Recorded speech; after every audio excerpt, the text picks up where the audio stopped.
آج کے بعد کانفیڈنس لوز کرنے کا نہیں، ٹھیک ہے؟ اب کبھی آپ کسی کے ساتھ بیٹھے پریزنٹیشن دینا شروع کریں، یار یہ اس کی بیٹری بیٹھ گئی، چلو اس کو ہم کم جھٹکے دیں گے، واپس یہی بول دینا بھائی۔ اور میری بڑی دلی خواہش ہے کہ اللہ کرے یہاں پر لوگ کامیاب ہوں، آمین تو بول دیں، اور انشاءاللہ آپ ضرور کامیاب ہوں گے۔ مگر کامیاب ہونے کے لیے جو پہلا بنیادی اصول ہے وہ کیا ہے؟ آپ انتہائی کانفیڈنس کے ساتھ بات کریں، اور جب آپ اسے کہیں کہ پلیز ٹیل می، بس پھر تو آپ آ گئے نا اوپر۔ پتا کچھ نہیں ہوتا، ہمیشہ اپنے آپ کو اسمارٹ سمجھتے ہو، بتاؤ۔ اب اگر بتانا شروع کرے گا تو وہ گولا ایسے بنائے گا، وہ تم یہاں آ گئے، ایک آئے گا کیا بول رہا تھا یار، اور کیا ہوگا، آپ کے چہرے سے مسکراہٹ نہیں جانے دیں گے، نہ آپ نے اسی وقت جوتے اتار کے اس کے اوپر شروع ہو جانا، تجھے تو پتا ہے کوئی نہیں، یہ بھی نہیں کرنا، پلیز یار پتا کچھ بھی نہیں ہوتا، اور تم بس ہے نہیں، بیٹھ جاؤ میں بتاتا ہوں جی ایم آئی کیا ہے۔ ایسا کسٹمر آپ کے لیے ایکسلنٹ کسٹمر ہے۔ ہمارا کام کیا ہے؟ ہمارا کام سمجھیے، ہمارا کام ہے جی ایم آئی کے متعلق نیگیٹو کو کنورٹ کرنا پازیٹو۔ اسی بات کے تو ہمیں پیسے ملتے ہیں، نیگیٹو زندہ باد، آئی لو یو۔ اگر یہ نیگیٹو لوگ نہیں ہوتے تو آپ اتنی شرافت سے یہاں بیٹھتے، آپ مجھے سنتے، مجھے کمپنی اتنے پیسے دیتی۔ بھائی یہ سارا کچھ تو نیگیٹو لوگوں کی وجہ سے ہو رہا ہے، بھائی سب پازیٹو ہو گئے، کمپنی ایک جیو میں ایڈ دیتی۔ ایک بہت پیارا سا کام، آپ کے ملک کی پتہ نہیں کون کون آرٹسٹ ہے، ریما، وہ آ کے بتا دیتی یہ ایک سائن اپ کرنے کا طریقہ ہے، پورا پاکستان سائن اپ۔ ہمیں کیا ملتا بھائی؟ ہمیں تو کچھ بھی نہیں ملتا نا، ہمیں تو میری اسی کام کے پیسے رہے، جس کام کے پیسے مل رہے ہیں ہم اس میں بھی پریشان ہیں۔ دیکھو سر لوگ نیگیٹو ہوتے ہیں، تو میں نے اللہ کا شکر ہے بھائی، اگر نیگیٹو ختم ہو جائے تو رانا صاحب کو کون سنے گا؟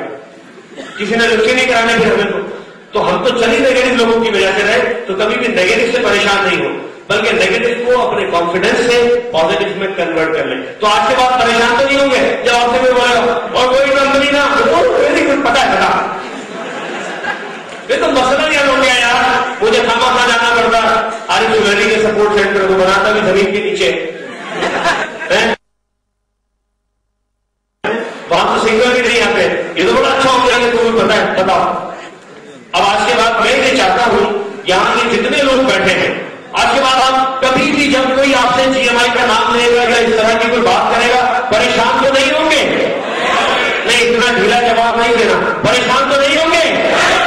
انشاءاللہ جب آپ پریشان نہیں ہوں گے تو پھر آپ زندگی میں آگے جانا شروع کریں گے۔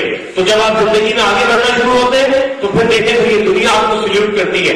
جی اگلا سوال کیا تھا؟ مجھے امید ہے کہ میں نے جواب دے دیا انشاءاللہ۔ آخر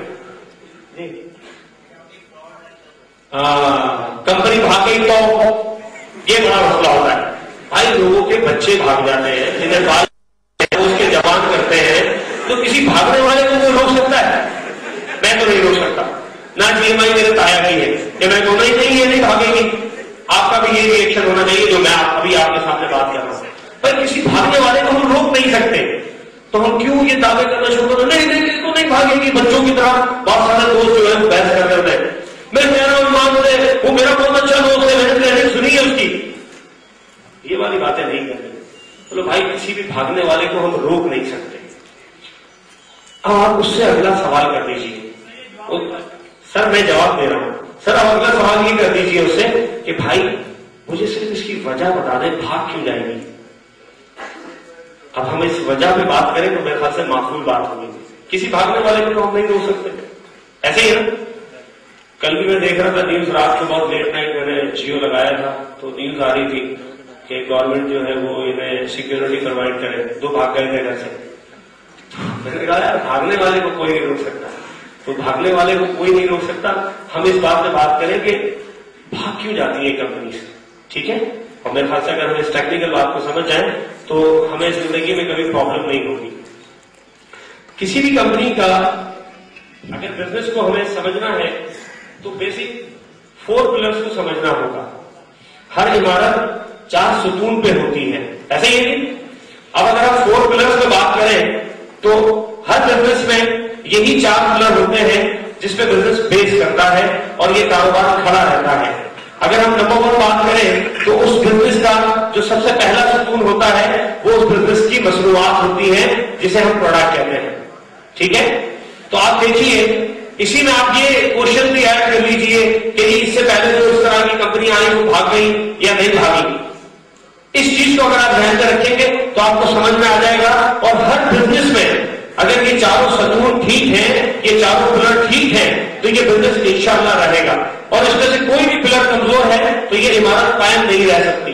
نمبر 1 اس کمپنی کی پروڈکٹ, نمبر 2 اس بزنس کا پروفٹ, یہ ایک بڑی کاؤنٹیبل چیز ہوتی ہے. نمبر 3 اس کے ایکسپینسز, خرچے کتنے ہیں, اخراجات. اور نمبر 4 پہ ہوتا ہے اس کمپنی کا مارکیٹنگ بجٹ. یہی 4 پلر ہوتے ہیں ہر بزنس کے. یہ تمام بزنس انہی 4 پلرز پہ کھڑے ہیں. اب ان 4 پلرز کو اگر ہم دیکھ لیں کسی بھی کمپنی کے ساتھ, اب آپ کمپیئر کر لیجئے گا. جب بھی کبھی آپ سے کوئی یہ بات کرے نا بھاگ جائیں فراڈ, تو ان 4 پلر سے بات کر لیا کریں بڑے اطمینان سے. پلر نمبر 1 پہ بات کریں, اس کمپنی کا پلر 1 کیا ہے, پروڈکٹ کیا ہے, جس نے قیامت تک رہنا ہے. یہ جملہ کیوں چھوڑا میں نے؟ اس کمپنی کے پاس ایسی پروڈکٹ ہے جس سے قیامت تک رہنا ہے. وجہ کیونکہ الحمدللہ میں مسلمان ہوں اور بینگ اے مسلم میرا یہ ایمان ہے کہ یہ وہ پروڈکٹ ہے جس سے قیامت تک رہنا ہے. کیونکہ پروردگار نے زکات کے نظام کو گولڈ سے نسبت دی ہے. اور دنیا سائنس آج تک ملین ٹریلین ڈالرز کی ریسرچ کر چکی ہے کہ کسی طرح گولڈ کے انگریڈینٹس بنانے میں کامیاب ہو جائے, مگر دنیا ناکام ہے آج تک کہ وہ گولڈ کے انگریڈینٹس بنا لے. یہ وہ پروڈکٹ ہے جس کی حفاظت پروردگار نے اپنے اختیار میں رکھی ہے. انڈرسٹینڈ؟ تو یہ کمپنی کا پہلا ستون کیا ہے, گولڈ. کیا ہے, گولڈ. یعنی کتنا اسٹرانگ ستون ہے. اب آپ بتائیے یہ کمپنی, یہ بھی ایک کمپنی ہے, اگر اس کی پروڈکٹ سیل نہ ہو تو کیا اسے لاس ہوگا؟ پروڈکٹ کی مد میں اسے لاس نہیں ہوگا. شاید اگر ان کے پاس کچھ اسٹاک ہو تو ادھر پروفٹ ہونا شروع ہو جائے. رکھے انڈرسٹینڈ؟ پہلا پلر. نمبر 2 پلر پہ اگر میں بات کروں تو آپ پریشان ہو جائیں گے کہ کمپنی کا پروفٹ اس قدر ہے, آپ کہیں گے سر جی اپنی بنا لیتے ہیں. اس چکر میں کئی بن گئی ہے. جس کو سمجھا دیا نا میں نے کمپنی کا پروفٹ, تو اس نے یہیں جیل روڈ پہ بیٹھ کے آفس بنایا اور یہی کہ ایک پوائنٹ کے بہت سارے ٹکڑے کیے گئے, ساڑی بھی بن گئی. تو پھر لوگ ڈھونڈ رہے ہوتے دوربین سے گیا کام. آپ بھی ڈھونڈ رہے ہوتے, بہت سارے جو سمجھدار لوگ ہیں وہ میری گفتگو سمجھ بھی رہے ہیں. تو اگر میں کمپنی پروفٹ آپ کو بھی بتانا شروع کر دوں تو جس کو بھی بتایا وہ ایک ہی چکر میں پڑ جاتا ہے, تھوڑے اپنی بنا لیتے ہیں. تو پھر تھوڑے عرصے بعد اسے ڈھونڈنا پڑتا ہے. بنانا بڑا آسان ہوتا ہے, چلانے کے لیے جو ایکسپیرینس اور جو پروفیشنل اپروچ آگے چاہیے وہ شاید ان لوگوں کے پاس نہیں ہوتی. اور یہی وجہ ہے کہ لاہور میں آئے دن اس قسم کی رنگ برنگی کمپنیز کھلتی رہتی ہیں. آپ سنتے رہتے ہیں, آپ کو آفر آتی ہے. بلکہ اسی ہال میں بہت سارے آئے ہیں جو آپ کو کوئی بات ہوگا آؤ جی, سارے بندے تھوڑی ٹیم میں آ جائیں گے. تھی تو دفعہ رانا سے بھی اوپر چلے جاؤ گے. ادھر ہی بیٹھے میں 2-3 مجھے نظر آئے تھے. ملے نا تمہیں باہر, زور سے نہیں بولا, آستا تو گردن تو ہلا بتانا نہیں ملا ہے, شاید برابر میں بیٹھا ہے. وہ بھی سمجھ رہا ہوگا یار بہت تیز آدمی ہے, دیکھو تاڑ گیا مجھے, تو نو پرابلم. اس کو بھی میں کہتا ہوں انسان کا بچہ بن جا, چیزیں سمجھ لیں. 4 پلرز پہ آپ بات کریں.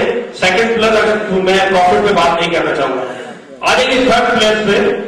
اس کمپنی کے یا دنیا کی جو بھی کمپنی ہو, اگر اس کے اخراجات بڑھ جائیں نسبتاً اس کی آمدنی کے, تو کیا وہ بزنس قائم رہ سکتا ہے؟ اب جی ایم آئی کے ہم ذرا ایکسپنسز پہ بات کریں. اس کمپنی کے خرچے کتنے ہیں باس؟ پوری دنیا میں بزنس کر رہے ہیں. کتنے آفس ہیں اس کمپنی کے؟ کتنے آفس ہیں؟ مجھے لگ نہیں رہا کہ میں اپنے سائن آف فیملی سے بات کر رہا ہوں. کتنے آفس ہیں؟ اس کمپنی کا صرف ایک آفس ہے جو کہ ناروے میں ہے, اور ساری دنیا میں یہ آن لائن اپنے بزنس کو آگے بڑھا رہی ہے. تو مطلب کیا ہوا کہ اس کمپنی کے اخراجات ایکسپینسز بہت چھوٹے ہیں اور آمدنی بہت بڑی ہے. یعنی یہ پلر بھی بڑا اسٹرانگ ہے. 4تھے پلر پہ آ جائیے, مارکیٹنگ بجٹ. اگر ہم ٹریڈیشنل مارکیٹنگ کی کوئی کمپنی لے لیں تو اس کا مارکیٹنگ بجٹ بزنس شروع ہونے سے پہلے ہی شروع ہو جاتا ہے. لائک آپ نے دیکھا ہوگا ٹیلی ویژن میں ایک ایڈ